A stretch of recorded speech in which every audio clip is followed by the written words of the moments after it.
હજારો વર્ષોથી કાળની અનેક થપાટોની વચ્ચે પણ માનવ સભ્યતાને જીવંત રાખીને બેઠું છે ગુજરાતનું વડનગર.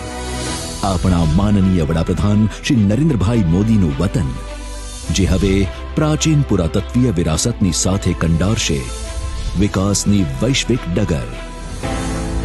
માનનીય કેન્દ્રીય ગૃહ અને સહકારિતા મંત્રી શ્રી અમિતભાઈ શાહ વડનગરમાં કરશે ₹400 કરોડથી વધુના વિકાસ કામોનું લોકાર્પણ, જે પૈકી ભારતનું સૌપ્રથમ આર્કિયોલોજીકલ એક્સપિરિયન્શિયલ મ્યુઝિયમ અહીં મળેલા પુરાતત્વીય અવશેષો ઉપરાંત વડનગરના 7 અલગ અલગ કાલખંડોના ઇતિહાસને અત્યાધુનિક ટેકનોલોજીથી તાદૃશ્ય કરશે.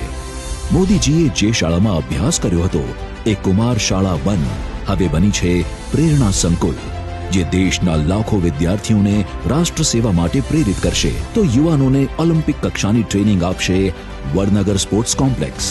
માનનીય ગૃહ અને સહકારિતા મંત્રી શ્રી અમિતભાઈ શાહના વરદ હસ્તે ગુજરાતના માનનીય મુખ્યમંત્રી શ્રી ભૂપેન્દ્રભાઈ પટેલની ઉપસ્થિતિમાં આ તમામ પ્રકલ્પોનું લોકાર્પણ થશે. આ ઉપરાંત Shri Amitbhai Shah heritage precincts development scheme, urban road development તેમજ બ્યુટિફિકેશનના કાર્યોનું અવલોકન કરી વડનગરના વૈશ્વિક વિકાસની કામગીરીને વેગવંતી બનાવશે. જીવંત વારસાની સાથે અનંત વિકાસ સાધશે આપણું અનંત અનાદિ વડનગર.